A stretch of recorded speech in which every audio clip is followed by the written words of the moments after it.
Good afternoon. Today is Wednesday, the 11th of October 2023, just after 1 o'clock. Welcome to UK Column News. Your host today, Mike Robinson, myself, Brian Gerrish, and we're delighted to have David Scott back with us. And we're also joined by Debi Evans. Now, we're in a time of momentous events, and it's clear that what has taken place in Israel has really resonated with many members of our audience. We've had quite a lot of comment back in. We've had some robust emails, we've had passion, and we've had opinion. And we're just going to start off today's news by echoing back just a little fragment of what our audience has said to us. Yes, indeed. So this was one, thanking us for Vanessa's report on Monday.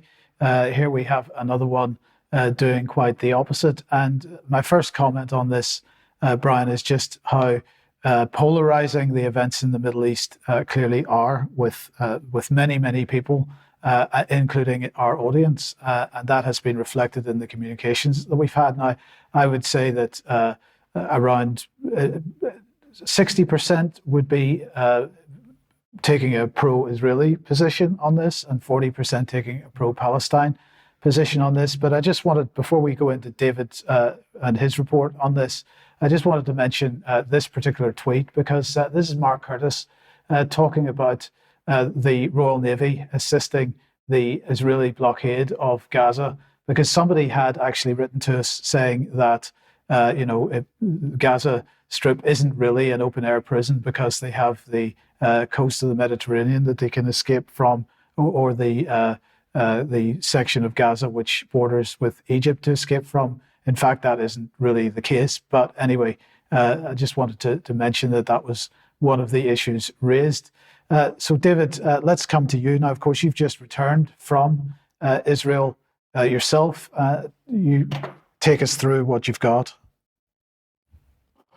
Yes, so I was over in Israel for just over a week for what Christians generally refer to as Feast of Tabernacles. In Jewish parlance, Sukkot is what the festival's called. And the first inkling I had that something might be stirring was on Wednesday. I put it down to the usual amount of stirring and trying to generate trouble. I didn't anticipate what actually happened, but I think it was linked. So here we've got Al Jazeera reporting Israeli settlers storm Al-Aqsa Mosque complex on 5th day of Sukkot. They attempted to perform Talmudic rituals, and this is nonsense. This article, it's complete fabrication, and it's in its own terms. You can tell it's a complete fabrication because after the description of storming, it became dozens of Israeli settlers forced away onto the Flashpoint Al-Aqsa Mosque complex, according to the Waqif department. Now. I was up there actually the following day. There was nothing happening. There was no storming. There was no violence. There was no nothing. What there was what there always is. Right? You have, it's an Islamic holy site. It's operated by the Waqif. It's generally used for that purpose. There are set times of the day when tourists, and that includes Jewish tourists, are allowed up to see the site. And historically, the Jews haven't gone because for religious reasons, it's too holy, so they haven't gone. That's changed in recent years, so now there are Jews that go up. They are assembled into small groups, and some police go with them, partly to protect them. I think mostly to stop there being any trouble. They make sure they don't pray, they make sure they don't sing. There's nothing religious or allowed to happen if you're Jewish, but you're allowed to walk around. And that's what was happening. Completely standard, nothing to see. But Al Jazeera was putting out a headline that suggested people were storming holy sites. And this is to get people agitated and worked up and prepared to do unspeakable things. So nothing happened the next couple of days. I kind of dismissed this, thought this, well, it's not going to lead to anything, that's good. And then on Saturday, I woke up to this sound.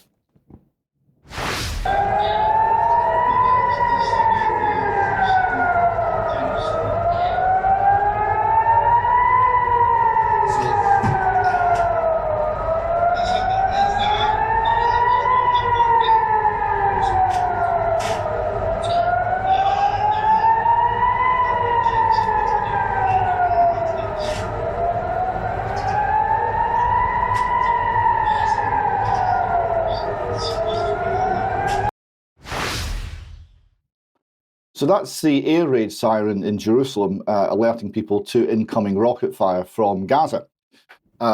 So there was quite a number of distant bangs and crumps and vibrations through the ground. There was nothing particularly near where we happened to be. There was no trouble within Jerusalem, which obviously is a mixed city. There's no trouble within Jerusalem itself, although I think there was on the outskirts some disturbances. And when we started to get information coming in of what was happening down on the Gaza border. Now, the next bit of video we'll play is provided by Hamas or its supporters, and it details what their operation involved. Now, here you see drones being used to take out the watchtowers along the border fence. Oh, that seems to have stopped. Keep going. Okay. So what then happened was you had people in paragliders and going over the wall, going over the barrier, the fence, and they were obviously armed. And then there was holes blown through the fence, and through these gaps came people in trucks, people on motorbikes. So many hundreds, it would seem now, probably well over 1,000 insurgents came across the Gaza border into Israel and went into the hinterland around about Gaza. When this was happening, there was significant rocket fire coming from Gaza going towards various population centres in Israel roundabout, including Tel Aviv and Jerusalem. Ashdod as well got a lot of rocket fire. What then we started to find out was that the insurgents that had come into Israel were murdering civilians, were killing civilians in large numbers. We have some video here. It's pretty harrowing. I'd have to warn people to. Some of the sites are extremely unpleasant, and if you are not prepared to see that or don't want to see that, probably give us 3 or 4 minutes to get through this next section. But we'll quickly take you through some of the sites that we've seen published on social media of what was happening in and around the Gaza border area on Saturday.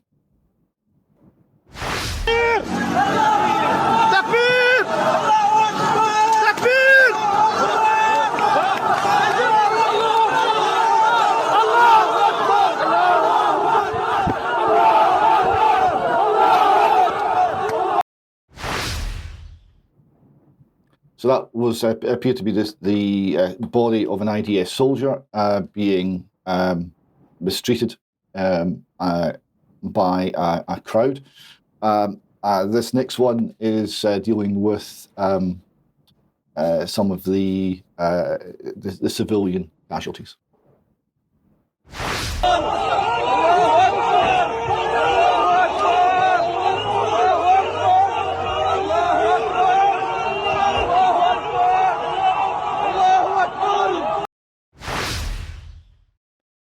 That was a young girl who'd been at the music festival, and you could see the men spitting at her body there.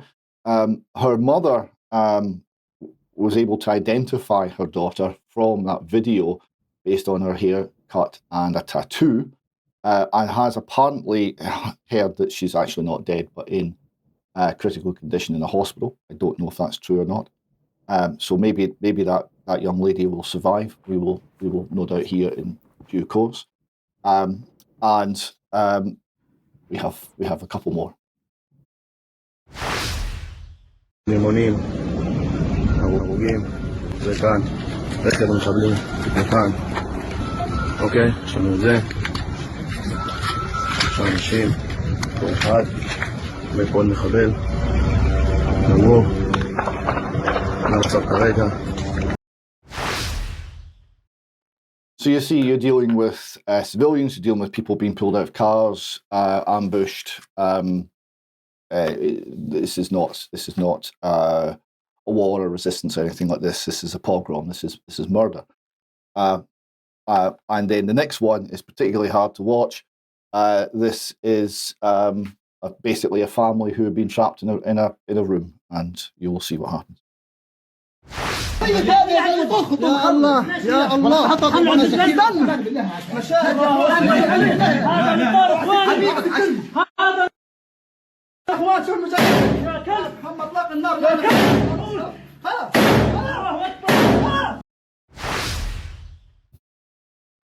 So what happened, the information started to come in that this was what was happening in the villages and towns round about Gaza. And then the death toll started to mount. It was 50, it was 100, it was 200, it was 250. The last figure I saw was some 1,200 and well over 2,000 hospitalised. So that gives you some sort of idea of the scale, and more on that in later analysis in the news. Now, the Times of Israel here reports about at least 40 babies killed. This was one massacre site that foreign press were taken to by the IDF. This is always a battle of information as well. This happened before even the local Israeli press were shown any of these sites. There is reports which have been widely picked up in the Western media of some babies were beheaded. A quote from an Israeli general: "It's not war.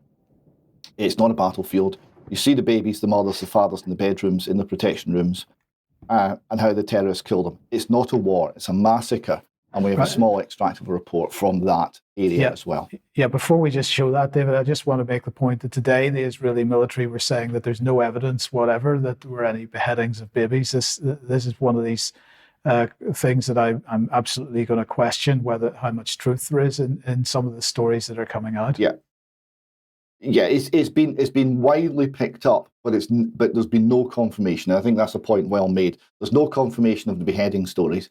There's plenty of confirmation of the shooting and the casualties. There are that particular story. It was notable that it was picked up widely across the Western media and given huge prominence without being confirmed. And I thought that was not the wisest thing for the Western media to do, because it's all inflaming the situation. A point well made, Mike. Okay, so let's have a look at this video clip then. David, it's hard to even explain exactly just the mass casualties that happened right here. In fact, the Israeli military says they still don't have a clear number, but I'm talking to some of the soldiers and they say what they've witnessed as they've been walking through these different houses, these different communities, babies, their heads cut off. That's what they said. Gunned down, families completely gunned down in their beds. You can see some of these soldiers right now comforting each other. Many of them reserves who jumped into action, leaving their own families behind as well, not knowing the sheer horror that they were about to come to. They say they've never experienced anything like this. This is nothing that anyone could have even imagined when you're walking through here. And with the shock and the initial lack of response from the Israeli military, lack of protection from the Israeli military, there was eventually a response. They started to regain control of the area around Gaza. This took several days, might not even be complete yet as we speak. And there was then shelling and bombing of Gaza City in retaliation. And we've got here a report from the New York Times. Nowhere to hide in Gaza as Israeli onslaught continues. Israeli airstrikes flatten mosques over the heads of worshippers. At least 2 hospitals and 2 centres run by Palestinian Red Crescent Society have been hit. So have 2 schools run by the UN agency that helps Palestinian refugees. And do we have a photograph of that? Maybe we don't. There is a photograph which shows the rubble quite clearly. Very high level of disruption, destruction within Gaza City, and a death toll there, which is now not far from the death toll within Israel itself.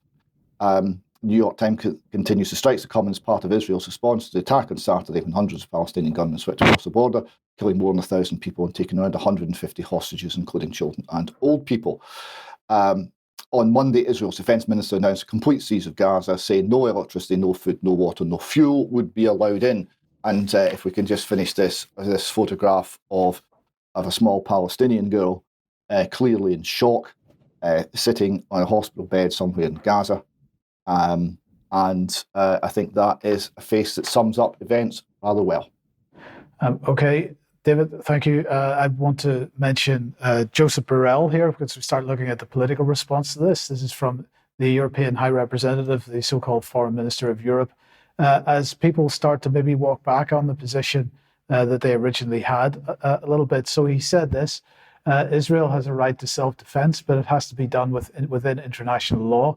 Cutting water, cutting electricity, cutting food to a mass of civilian people is against international law. This, of course, was part of the response from Israel, that they closed the borders again and have cut these things off. Burrell went on to say this. If we can put that back, yeah, thank you. The Palestinian people are also suffering, is the point that he was wanting to make here. And then I just wanted to highlight this from Robert F. Kennedy Jr., because he said, this ignominious, unprovoked and barbaric attack on Israel must be met with world condemnation and unequivocal support for the Jewish state's right to self-defense. We must provide Israel with whatever it needs to defend itself now. As president, I'll make sure that our policy is unambiguous, so that the enemies of Israel will think long and hard before attempting aggression of any kind. Well, the response from Scott Ritter, as just one, was saying this: I like RFK Jr. I think he's the best choice for president of the United States. He's positioned himself as the peace candidate, and this is a tweet I fear that may have sunk his chances. Israel's policies regarding Palestine are indefensible. Bobby should be promoting an equitable peace settlement, not war. Yeah. What do you think? Well, at the end of the day, Mike, we should all be going for not war. This is the key thing. Whatever's caused this and wherever it's happening, we all ought to be calling for an instant cessation of the violence and the brutality. And until we and wider media and national politicians start calling for this, of course, this is going to go on. So it's stopping the violence is the first thing we should all be doing, surely. David, what's the political response otherwise? So we'll start off with Bibi Netanyahu, Prime Minister of Israel, making a speech about events and about what will happen next. Israel is at war. We didn't want this war. It was forced upon us in the most brutal and savage way. But though Israel didn't start this war, Israel will finish it. Once the Jewish people were stateless. Once the Jewish people were defenseless. No longer. Hamas will understand that by attacking us, they've made a mistake of historic proportions. We will exact a price that will be remembered by them and Israel's other enemies for decades to come. The savage attacks that Hamas perpetrated against innocent Israelis are mind-boggling, slaughtering families in their homes, massacring hundreds of young people at an outdoor festival, kidnapping scores of women, children, and elderly, even Holocaust survivors. Hamas terrorists bound, burned, and executed children.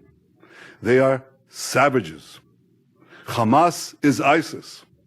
And just as the forces of civilizations united to defeat ISIS, the forces of civilization must support Israel in defeating Hamas. I want to thank President Biden for his unequivocal support. I want to thank leaders across the world who are standing with Israel today. I want to thank the people and Congress of the United States of America. In fighting Hamas, Israel is not only fighting for its own people, it is fighting for every country that stands against barbarism. Israel will win this war. And when Israel wins, the entire civilized world wins.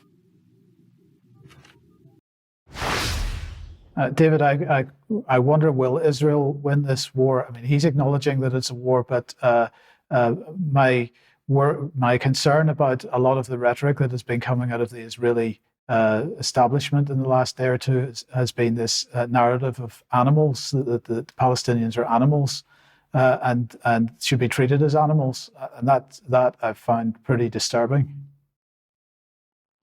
Well, this is one of the risks as these things escalate, that you get the view that the other side are subhuman, and that's one step towards making them able to be killed in any brutal way that is selected.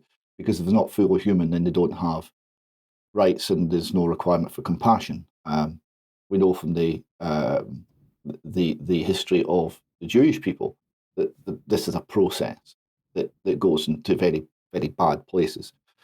And I saw those, and I was also concerned by those comments coming out from, I think it was military people within the Israeli state.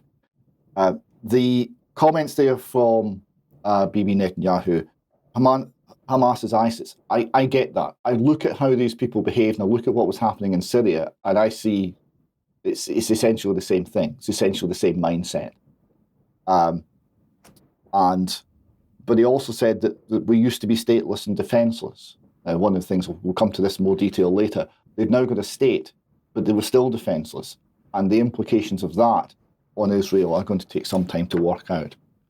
We have here a speech from the UN. I think a masterpiece of whataboutery, and it manages to, it's interesting what it doesn't mention, but it does at least say that we're regretting the loss of innocent life. So if we could play that, please. The OIC member states, we express our deep concerns over the loss of innocent lives in the occupied Palestinian territory and elsewhere. Regrettably, this huge loss of lives and unabated violence is a sad reminder of more than 7 decades of illegal foreign occupation, aggression, and disrespect for the international law, including UNSC resolutions. The 16 years of illegal blockade of Gaza continues to raise question over the applicability of international law and fundamental freedoms to the innocent civilian population. Efforts to normalize and perpetuate illegal foreign occupation is breeding violence.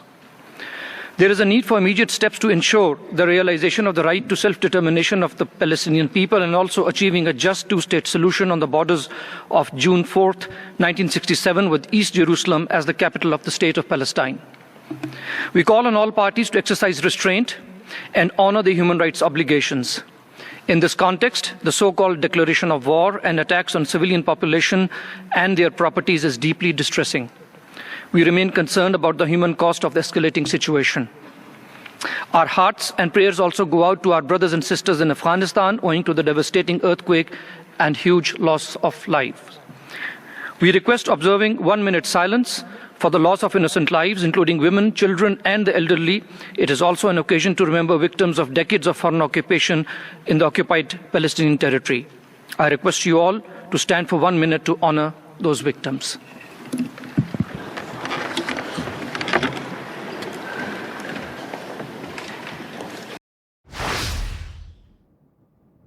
So we're honouring the victims, but we're never once mentioning the words Israeli or Jew. I thought that was quite interesting. And also, the idea that a just two-state solution on the borders of June 4th, 1967, that those days, if they ever existed, are long gone. That's not rational, real politics anymore. That's a incantation of a belief system. And I would point out that Palestine Liberation Organization was founded before 1967, when those borders were in place. That those borders represent the line of exhaustion from the previous war in 1948. They don't represent anything that is the epitome of fairness or equity or anything like this that they're held up to be. So a very disappointing speech from the UN.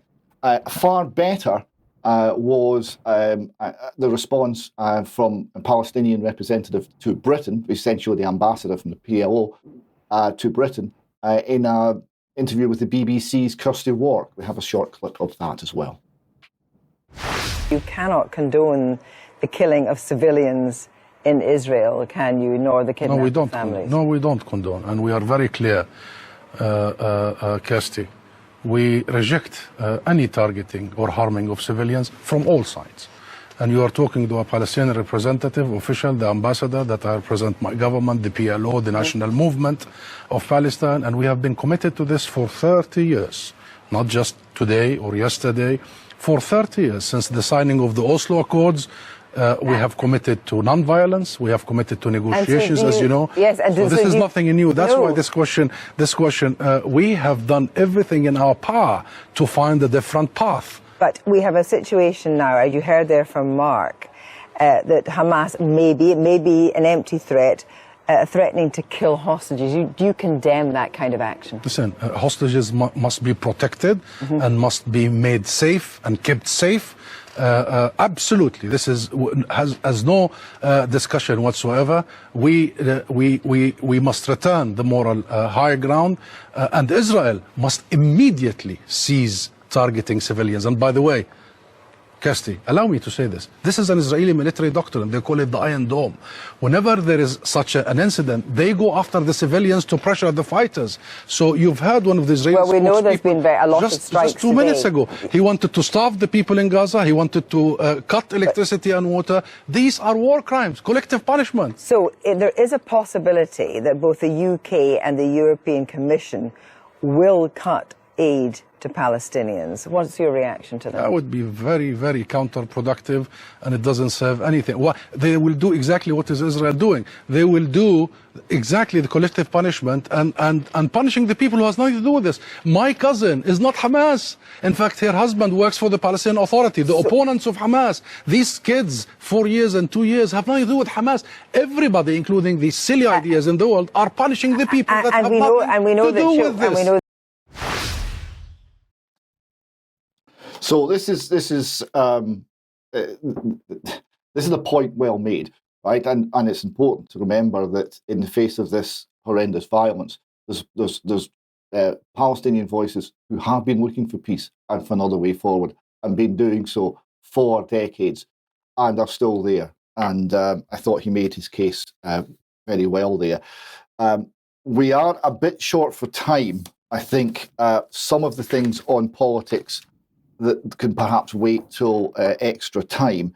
I think it's worth maybe just mentioning briefly that the First Minister of Scotland, Humza Yousaf, who has some of his relatives and in-laws are currently in Gaza, has written to the British government. He says, as a close friend and ally of Israel, I think he's referring to the British government there, not himself. It's not entirely clear from the way he's formulated the English. I therefore ask the UK government to call on the government of Israel to ensure innocent civilians are protected, and to put in place an immediate ceasefire to allow safe passage of civilians through the Rafah border. Furthermore, it should be it should open a humanitarian corridor into Gaza to allow supplies, including food, fuel, water, and medical supplies, to those civilians who are trapped, helpless, and cannot leave.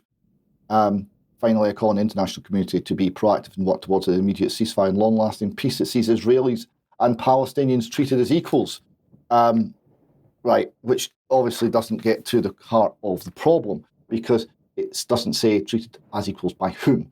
The key point is it must be by each other.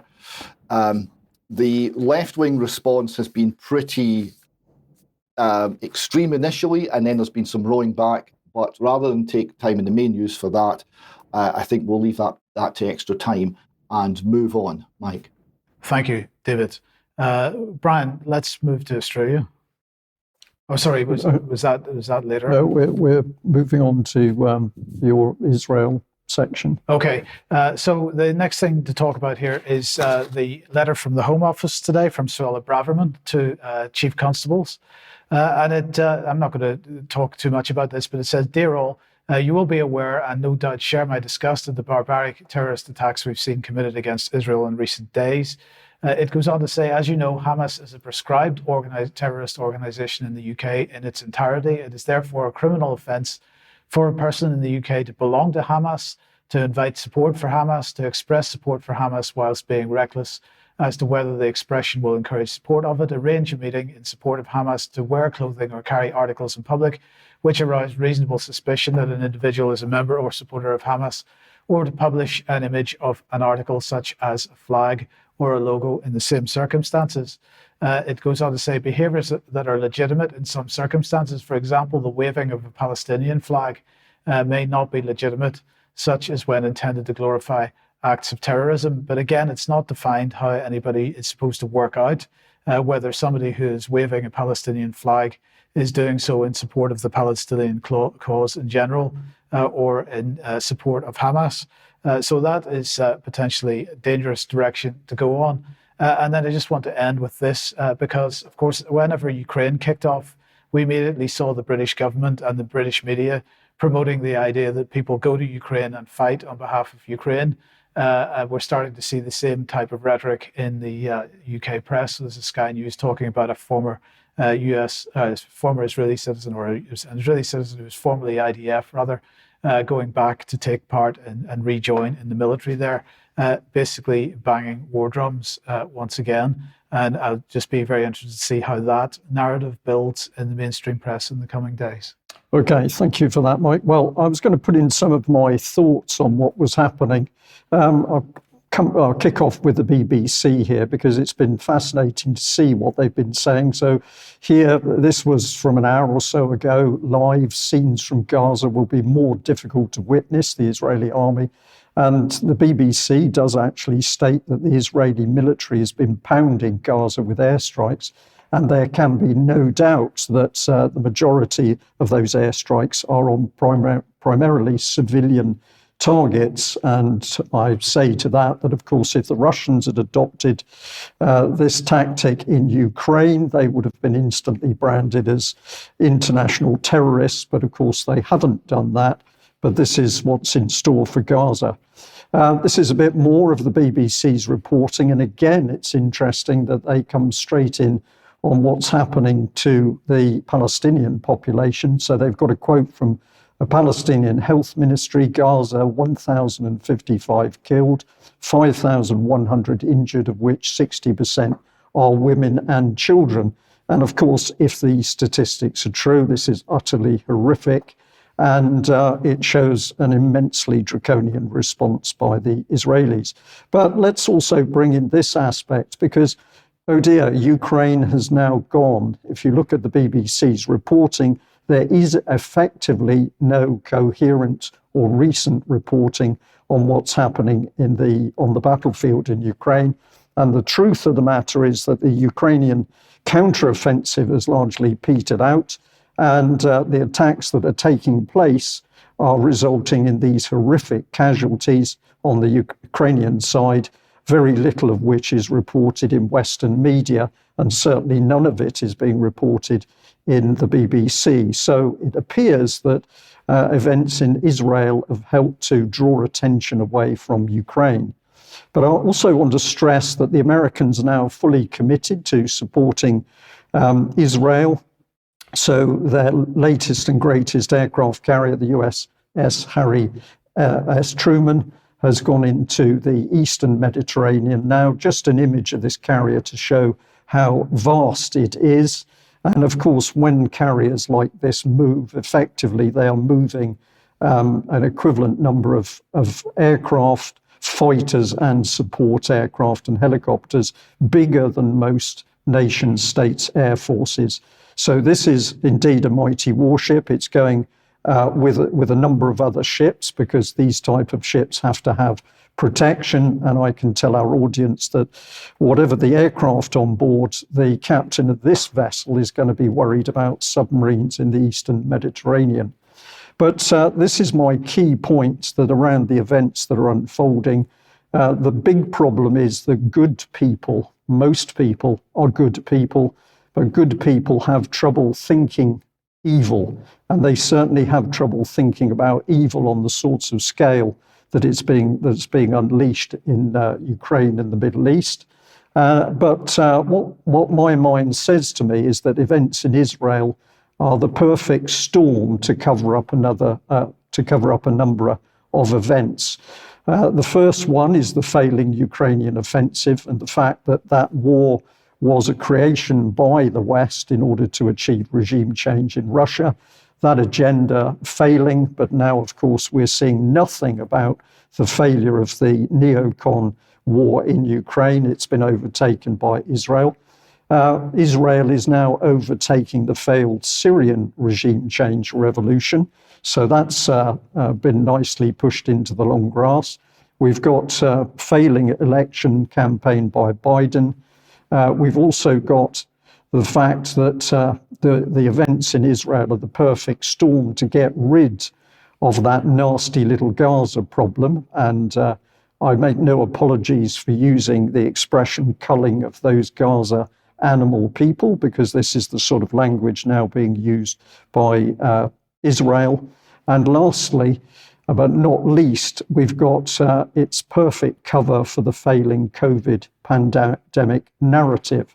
So my mind says that while these immense events are unfolding, and we're going to see more and more information, in particularly the Western media. Other critical subjects are going to slide away into the long grass.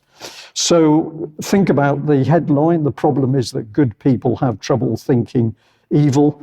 The next point that I've considered is the idea that US, UK, Israeli, NATO intelligence somehow failed and did not know anything was brewing. David, you've told us that you had a gut feeling that something was afoot when you were there in Israel, but we are led to believe that the intelligence services of the Western world and Israel did not have a clue as to what was happening.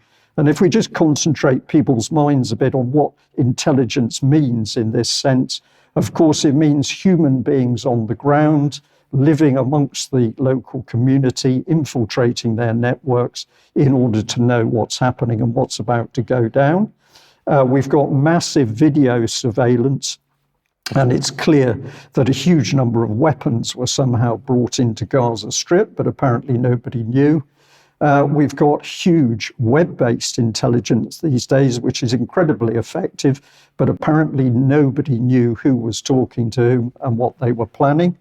And we've also got signals intelligence, the listening into other forms of communication, which Alex Thompson, of course, has spoken to us about. Nothing was heard on that either. And then, of course, we've got the huge surveillance capacity of space and drone assets, both military and civilian. So I personally find it extremely unlikely that this was not known about, in which case this event was allowed to go ahead in order to achieve perhaps some of those other factors which I've already mentioned. So difficult problems like a failing war in Ukraine can be overridden with all of the events around Israel. Cruel, callous, unbelievably cruel and callous, but this is what happens when you have people worldwide prepared to deal in utter evil. And I'd like to remind our audience that it's only been the UK column that has warned people in UK about the partnering of UK intelligence services directly with Israeli intelligence services. This goes back to 2014 and a memorandum of understanding on digital government where Francis Maud from the Conservatives was boasting that our security systems were now going to be fully integrated with Israeli intelligence systems, in particular GCHQ and the Israeli Defense Unit 8200. But it also included linkages into the level of universities. And a little bit later on in the timeline, you were reporting about this organization, Mike, where we've got even more cooperation with Israel about data-driven behavioral change. So I find this an impossible idea that basically nobody knew.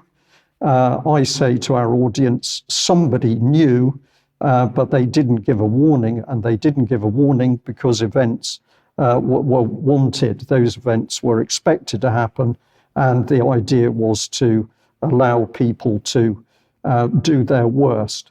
So our headline at the time was, when did the British public ever agree to Israeli military surveillance of their private lives?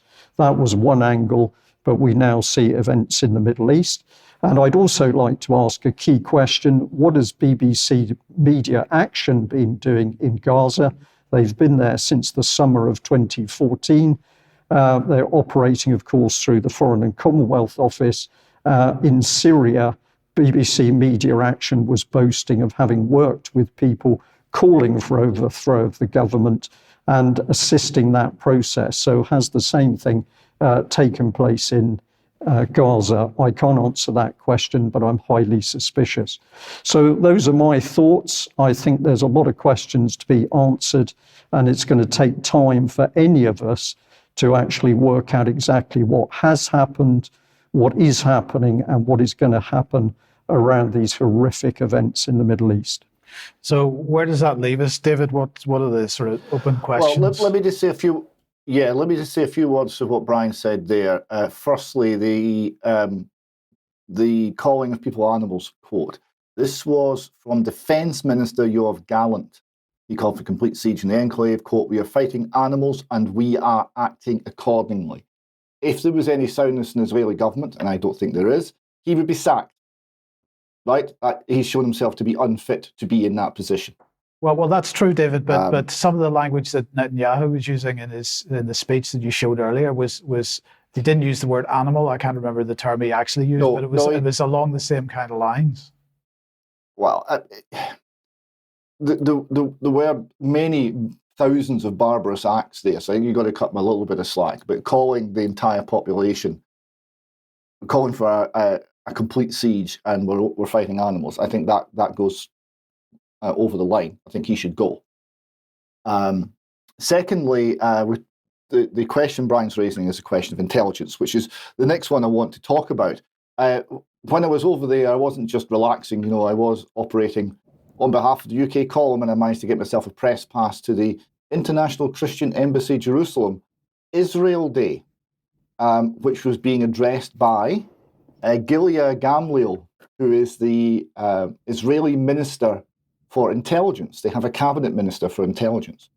And she came on and she was introduced with a little joke. She's the Israeli Minister for Intelligence. She probably knows more about you than you do. And the crowd had a little chuckle at that, and it seemed like quite a good joke at the time. Doesn't so much now. Now, she's only been in post since January 2023. None of the cabinet are particularly long served, and we'll see if she keeps her post. In Israel, one of the questions that's come up very quickly, very strongly, is how could this have happened? How could our defence forces, our intelligence agencies, not have seen this coming? So we've got a little clip here from an Israeli journalist who is looking at a conspiracy theory, is looking for something to explain, was this done on purpose? So let's hear from it's Efrat Fenningson. A year ago, there was a military operation in Gaza to prepare for such events, and ongoingly there are trainings for these kind of scenarios. This raises serious questions for me anyway about Israeli intelligence. What happened? 2 years ago, there was a successful deployment of underground barriers with sensors to alert exactly on these kind of terrorist breaches. Israel has one of the most advanced and high-tech armies. How come there was zero response to the border and fence breaching? I cannot understand that. Personally, I served in the IDF 25 years ago in the intelligence forces. There's no way, in my view, that Israel did not know of what's coming. A cat moving alongside the fence is triggering all forces. So this? What happened to the strongest army in the world? How come border crossings were wide open? Something is very wrong here. Something is very strange. This chain of events is very unusual and not typical for the Israeli defense system. So to me, this surprise attack seems like a planned operation on all fronts. This is a failure to protect the people of Israel, for sure. Perhaps the biggest failure since the Yom Kippur War exactly 50 years ago, if not bigger. By the way, is it a coincidence it's exactly 50 years ago, almost on the day? The Yom Kippur War was on October 6, 1973. If I was a conspiracy theorist, I would say that this feels like the work of the deep state. It feels like the people of Israel and the people of Palestine have been sold once again to the higher powers that be. At the same time, this is still very, very difficult to fathom. So you see people within Israel are asking these same questions, Brian. Have we been sold out? Have our intelligence agencies betrayed us? For a different view, we've got a comment here from Scott Ritter in Consortium News. So he's talking about Israel's massive intelligence failure. He says the origins of Israel's intelligence failure can be traced to the decision to rely on AI instead of on the contrarian analysis born of the earlier intelligence failure of the 1973 Yom Kippur War. So he goes on and says the history of success that Israel has enjoyed in identifying and responding to Hamas operations in the past This success manifested itself into a culture of complacency, resulting in the deaths of hundreds of Israeli citizens. The very people the intelligence services were dedicated to protecting. And he concludes that denied the benefit of a contrarian approach to the analysis put in place in the aftermath of the Agreement Commission, Israel set itself up for failure by not imagining a scenario where Hamas would capitalise on the Israeli over-reliance on AI, corrupting the algorithms in a way to blind the computers and their human programmers to Hamas's true intention and capability. Hamas was able to generate a veritable ghost in the machine, corrupting Israeli AI and setting up the Israeli people and military for one of the most tragic chapters in the history of the Israeli nation. So he's saying it was complacency and over-reliance on AI and a genuine intelligence failure. My view is more on the side of Scott Ritter, but I think there's many, many questions to be asked about this. We shouldn't rush to judgment. We should ask the questions and we should try and understand what happened. Just to finish this section, I have here a little photograph of the Egyptian forces crossing the Suez Canal in 1973 in the Yom Kippur War. No, we don't. No, we don't. Oh, we don't. Okay. Well, No. Sorry about that. I had this in the slides list to raise the issue of Yom Kippur War. This is very similar. It's 50 years on. It's a huge intelligence failure. In 1973, the Israelis did know that the attack was coming. They only had 24 hours notice or so, and they started to sneak people back from the Yom Kippur holiday back towards the front lines, and they took a decision that they weren't going to go for a preemptive strike. They were going to let the blow land so that the whole world could see that they were the aggressors this time, as they'd been accused of being in 1967. And what happened was the attack was far more powerful, far better organised, with far better logistics, far more capable of putting significant forces across the canal than they'd ever imagined. And they found themselves seriously contemplating losing. And this was a huge shock to the system. They talk about, this journalist talked about, is it worse than Yom Kippur? This is, right? Because this is the greatest loss of Jewish life in one day since the Holocaust. This is worse than the Yom Kippur War. It's a greater failure. It's a more complete failure. It's a more complete failure to protect the country. It's not a military setback. It's a complete military absence. That's one point. So we need to know how that happened. My next question is why now, right? It's been suggested that this has been instigated by Iran as part of a geopolitical process to stop the alignment of Saudi and Israel and the normalization of relations between Saudi Arabia and Israel. Maybe, but there is geopolitical planning at the heart of this, and trying to figure out exactly what that is and say so reliably is going to be very important. And finally, where now? I don't think that Israel's the same after that attack. I think it's the psychological effect on the population is going to take many years to sort out. I think the country's been changed. I think the entire geopolitical situation in the Middle East has been changed.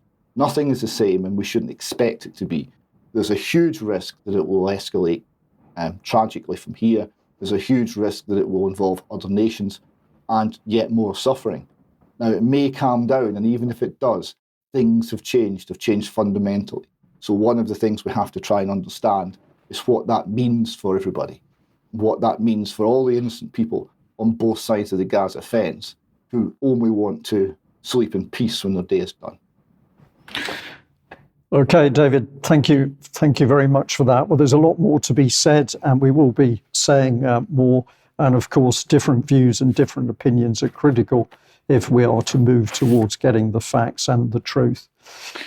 Okay. Let's move on. If you like what the UK Column's doing, you'd like to support us, please head over to community.ukcolumn.org. There are options to help us out there. You can pick something up at the UK Column shop, but please do share any material you find on the various platforms, especially ukcolumn.org, ukcolumnextracts.co.uk. David, tomorrow an interview with Jasper Manchugo. Just 20 seconds on this, please.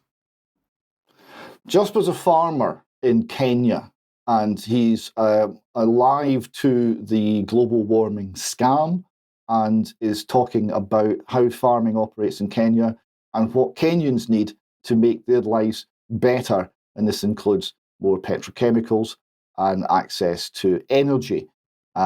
He's a very interesting gentleman with many things to say on many topics. I really enjoyed talking to him, and I hope you enjoy listening to the interview. Okay, thank you. And Debi, finally, welcome to the program. And your interview that went out yesterday is now on the website with Dr. Ross Jones. Yes, do please share this very important information. We're talking about injections and medications for children, pregnant mums and babies. And your blog is up.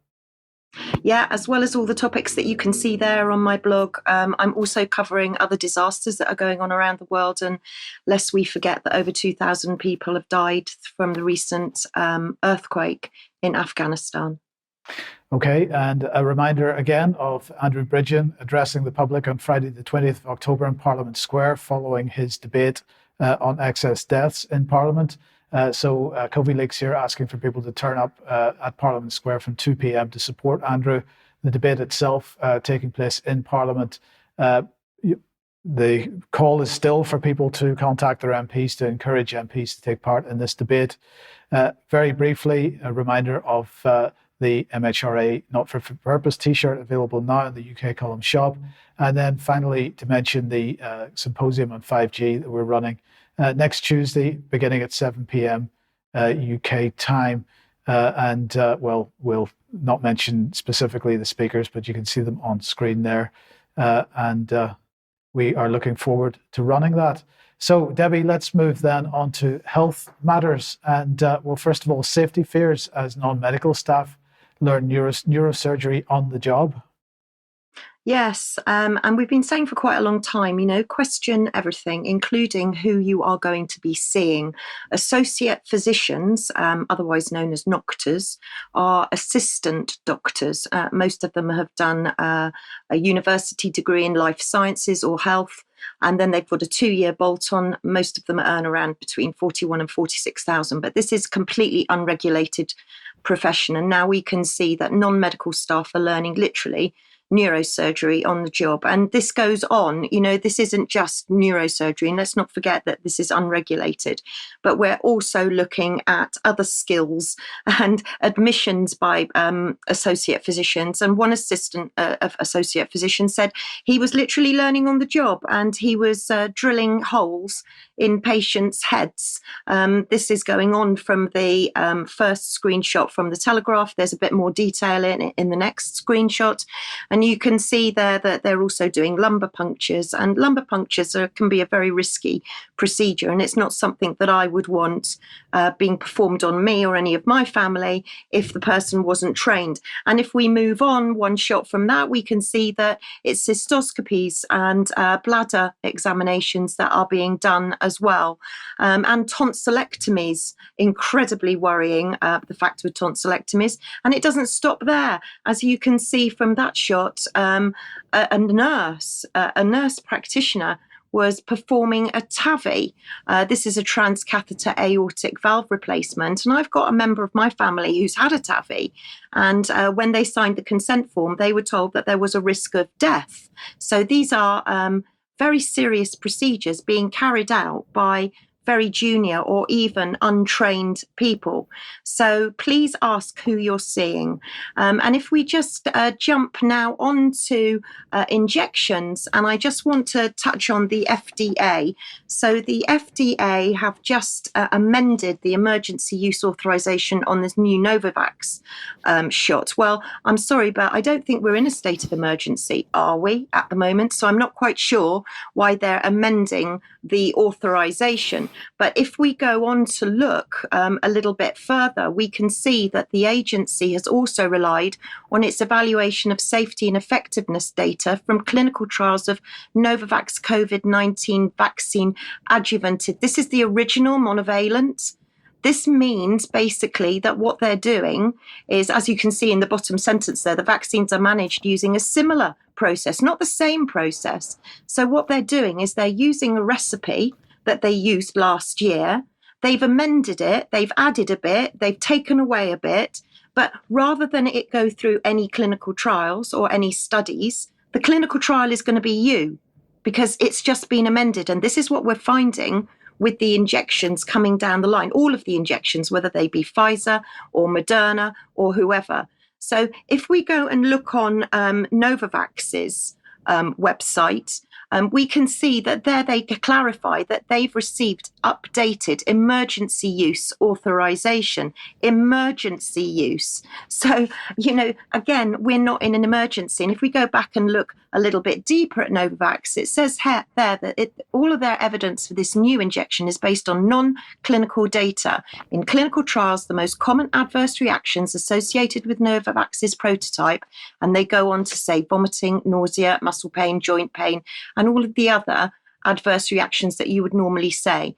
But it also says, and this is very important, Novavax COVID-19 vaccine adjuvanted 2023 to 2024 formula has not been approved or licensed by the FDA, but has been authorized for emergency use by the FDA under an EUA, that's an emergency use authorization, to prevent coronavirus disease, and it's for use in individuals 12 years and over. And then if we go further on into the Novavax site again, we can see that we're looking at very serious adverse reacts, side effects that have been reported in clinical trials. So we can see myocarditis there, but worryingly, right in the middle there, side effects that have been reported in post-authorization use with the Novavax COVID-19 vaccine. You can see all of those conditions there. And then underneath, these may not be all the possible side effects. Serious and unprecedented side effects may occur. The possible side effects are still being studied. And basically, if you've got a problem, go to the hospital. So I found all of this quite concerning, and I wanted to find out what a forward learning statement is. And a forward learning statement is a statement that's relating to the future of Novavax, its plans and its prospects. And I won't read it all out. I'll just read out a little bit that's underlined in red. Novavax cautions that these forward-looking statements are subject to numerous risks and uncertainties that could cause actual results to differ materially from those expressed or implied by forward-looking statements. Now, these risks and uncertainties include safety and efficacy. So I would say that this injection, the one that's being rolled out in the USA, it has no clinical safety data. It's had no checks, no balances, and the people that are receiving it are the clinical trial. And if we stay with injections, we can see that Moderna are very busy bringing out a combined flu and COVID vaccine as separate as one shot. But they're also thinking of bringing out RSV, flu, and COVID too. So plenty more to be going on. And the next generation's coming up too. So we're not going to be needing to store them in freezers. We're not going to be using multi-dose vials anymore. These injections are going to be released in pre-filled syringes, and they're only going to need to go in the fridge. Wonder why it wasn't that easy first time around, eh? And then I want to look very quickly at needles, because needles have been in the news. So if anybody's a little bit feels a little bit queasy talking about needles, they might just want to avoid the next one or 2 minutes. So the needle length for vaccines apparently should vary based on weight. Now, in my day, it was always based on site. So you'd use a different needle for whether you were giving a subcutaneous injection or whether you were giving an intramuscular injection. And apparently this needle they're saying now should be based on weight. But how relevant is the needle? And I've been doing some deep diving and looking at mRNA research and past empirical papers. And I found this paper in the Lancet, and it dates back to 2017. And for anybody watching, if anyone's got some interpretation on this, paper, I would be really grateful to hear it. So this is the safety and immunogenicity of an mRNA rabies vaccine in healthy adults, an open label, non-randomized, prospective first in human phase 1 clinical trial. But when you go and look at the paper, and there you can see the findings. This was all based on a study taken in 2016. But I just want to read out the interpretation here, and you can freeze the screen for all the other details. It says the first ever demonstration in human beings shows that a prophylactic mRNA-based candidate vaccine can induce boostable functional antibodies against a viral antigen when administered with a needle-free device, although not when injected by a needle syringe. The vaccine was generally safe with a reasonable tolerability profile. So that opens up the big question, everybody, of should this mRNA, I mean, it should never have been rolled out in the first place. We know it's very dangerous. We're saying to people, if they've had it, please don't have any more. And if you have had it and you're worried, there's plenty of protocols, and we've got all the details on the website. But if this is going to be used in a needle-free device, what does that actually look like? So I think we've got a short bit of video to see what a needle-free device looks like.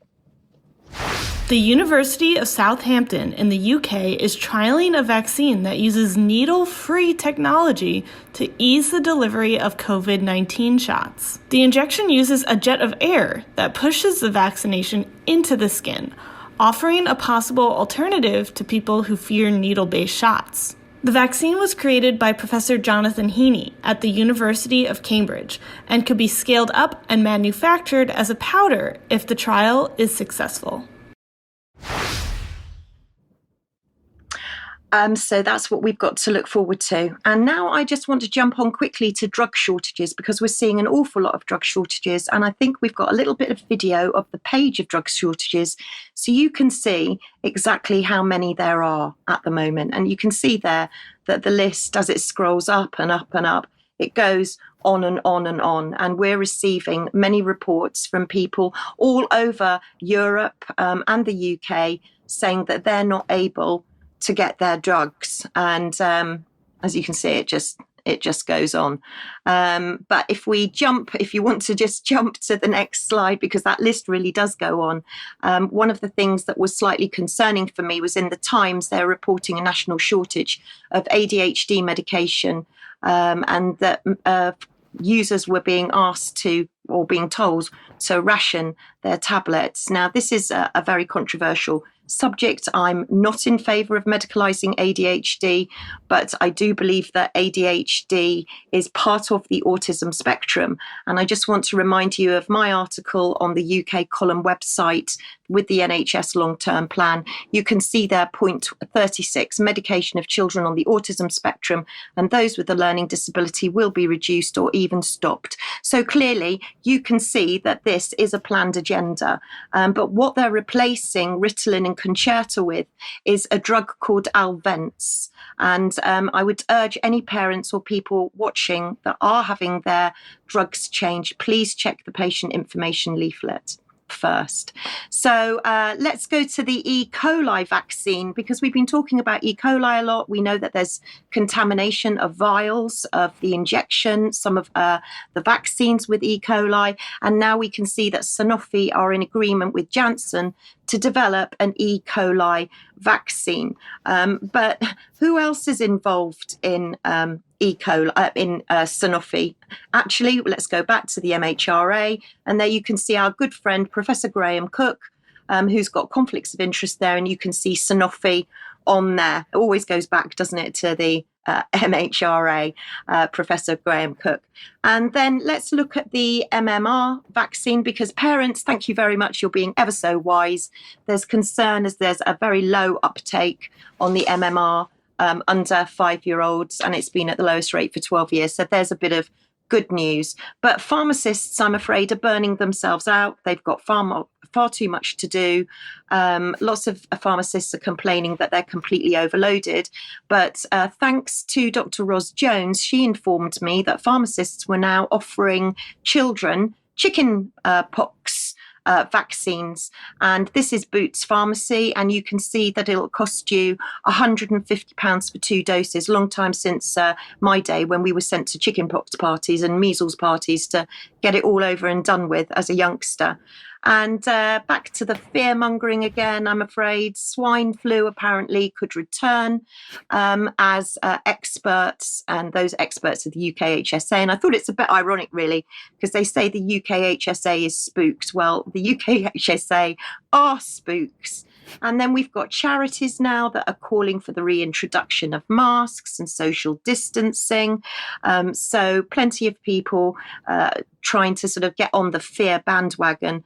And finally, as if we haven't got enough in the news with long COVID, we've now got long colds. But there is a difference between a long cold and long COVID, in that a long cold lasts 37 weeks. And according to ITV X, long COVID lasts 64 weeks. So that's a quick whiz around a few of the health stories. Well, thank you very much for that, Debbie. And of course, it's beholden on all of us to keep our eyes on what's happening with these medications and pharmaceutical products, and not to get too distracted with other events that lead us to allow these things to carry on without anybody challenging them. Big thank you to one of our viewers who sent me a little email. Let's pop this up on screen. It said, breaking news in Australia, COVID cover-up. I've not been able to find a copy of the Weekend Australian online, but I'm still trying. Rupert Murdoch just retired, so I wonder if this is his parting shot. Now, there was a little video clip with this, which I've shortened, but it's quite interesting. Let's have a look. Well, Australia is coming out yesterday. Weekend Australian. COVID cover-up. How science was silenced. Who'd ever believe it, guys? Front page of the Weekend Australian. There's Fauci's big head. So we've opened in Australia, guys, and look what we get in the middle of the paper.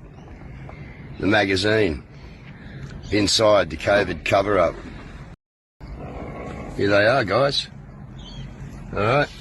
Look at this, people. This is where Australia's gone. Nothing to see here. Who uses that comment, guys? Maybe us, eh? Nothing to see here. Well, there's now something to see here. Secret research, spin cover-ups, new revelations, all about the likely origins of the coronavirus are shocking. Now, I'd just like to say an apologies to the gentleman that produced that video, because I cut off a tiny bit at the end, which I think is important, because he said, we have helped make this happen. And what he's talking about is all the people in Australia, of course, that have been challenging what's gone on, spoken out, produced material. They are the ones that have ultimately pushed this agenda to the fore. So he's quite right. We did help that make, or the Australian audience helped make that happen. And a bit of good news on this one here. This is an email talking about all-cause mortality in Japan. And the gentleman who sent it to me said this: you may be interested to know that today I was accosted in the street by a young lady, part of a group handing out leaflets about the current very high and unexplained all-cause mortality in Japan. I've attached pictures of both leaflets. This lady had severe heart problems for a year after receiving 2 COVID injections. People in Japan are waking up, and hopefully there will be growing resistance to any new mRNA injections in the future. I'm happy to add explanations of the leaflets if required, but the graphs are clear. I have not had time to watch the YouTube videos linked to the QR codes. Now, just to put this up for a little bit of evidence, I wasn't able to get the translations through on this, but the gentleman is a very trusted source, so I'm sure this is correct. And we must take this as some good news. Now, Debbie, I think you've got a little bit of time just to give us the latest on, well, it's the hot news, isn't it, on electric vehicles? Yeah, it is. I just wanted to revisit last week because we were talking about electric vehicles, and I just want to make a couple of notes with everybody. So electric vehicles, they'll need a new battery in their lifetime, an electric car. and that will cost you anything between 14,000 and 30,000. They're more expensive to fix, 25% more expensive to fix. There aren't enough mechanics to fix them. Insurance companies are refusing to insure them.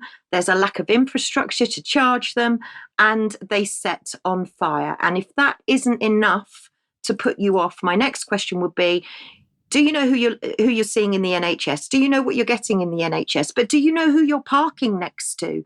Because last night, Luton Airport car park was engulfed in flames. And this has been a really serious fire. Up to 1,200 cars were parked in this car park, and it literally just exploded. And some people have been taken to hospital. I believe 5 people have been taken to hospital. And then thanks to our great friend Cheryl Granger, who sent me this from Instagram, clearly showing that it would appear to be an electric car that seems to have started this. Now, all the flights from Luton are, as far as I'm aware, still cancelled. Even now, as we speak, there is nothing flying from Luton. So it's not just electric cars, is it? It's electric bikes. And we've said for a very long time, people are charging electric bikes in their hallways, in their bedrooms even. And this article in the BBC came out of, this is the 11th floor of a block of flats. And all I can say is, thank goodness, the cladding seemed to work on that, because I dread to think what might have happened if that had been a block similar to Grenfell that didn't have protective cladding on it. So that e-bike was on the 11th floor, and on close to my home here in Cornwall, in St Austell down the road, we had sirens and all sorts going off the other week. And that was because another electric van had exploded outside this couple's house. They were asleep in bed. It was the neighbours that actually woke them up and pretty much saved their lives. And the next screenshot is just a follow-on from that. And the lady, the wife, said that she believed the blaze was a result of the car, and it did blow up. And now she's lost her confidence in the safety. Well, that's quite a story, isn't it? To lose your confidence, your whole house goes up in fire. But even worse than that, apparently these electric cars are kidnapping the drivers. So this gentleman here, Brian Morrison, he had a £30,000 MG, and it got stuck at 30 miles an hour. And so when he was driving back from Glasgow, so this is near to your patch here, David, and he was unable to stop. He was dodging red lights. He couldn't use his brakes, and he had to be crashed actually into a police van in order to stop. And apparently there are 100 million lines of software. So what could possibly go wrong there? So if that hasn't put you off having an electric car or an electric vehicle, I'm not sure what will. Right, Debbie, are you going to show this little video clip? Oh, yes. Sorry. Yes, this was the video that we missed from last week. And loads of people were asking to see it. So this is Scott. He's a YouTuber, and he's got a little bit of information on electric vehicles for you. Well, now electric cars have become more expensive to fill up than gasoline cars. So the one big advantage of electric cars is that they are cheaper to recharge than pouring gasoline. Well, that's kind of vaporized. Well, don't say I didn't warn you. The price of electricity is just going to keep going up. And this is the tip of the iceberg, because when you buy gasoline, there's a road tax that helps pay for the roads. Guess what they'll start sticking on electricity bills? A road tax, if everybody starts driving electric cars. Because if they don't, then we'll all be driving electric cars on roads that are full of holes, even worse than they are now. And of course, it doesn't even include buying one of these chargers, paying an electrician to wire it up to your house. You add all this stuff in, the myth of cheap electric cars is just that, a pipe dream. Yeah, brilliant. Scotty Kilmer on YouTube. He's absolutely brilliant. Do watch him. Okay, Debbie, thank you very much for that. And we're going to end on, brace yourselves. I had missed this, but luckily somebody sent it through to us. Here's an Express article. One single word proves Tony Blair is really manipulating Keir Starmer, and it's worrying. Analysis, Keir Starmer makes his most important speech as Labour leader today at the last conference before a general election, but he will be performing to Sir Tony Blair's script. And if you have a look at it, what is going on here? Well, apparently Tony Blair is now a front runner to take over as chair of the World Economic Forum from Klaus Schwab. Can't think of a better man, Brian. Can't think of a better man. Well, the eyes say it all. Utterly evil man. And of course, much of the globalist policy coming through the World Economic Forum. We'll leave it there. An extended news from the column today. We think that events merited it. So thank you all for staying with us. And we will be back at the same time on Friday for the news. But we have got extra time today in a few minutes. So if you're a subscriber, join us then. Thanks very much. Bye-bye.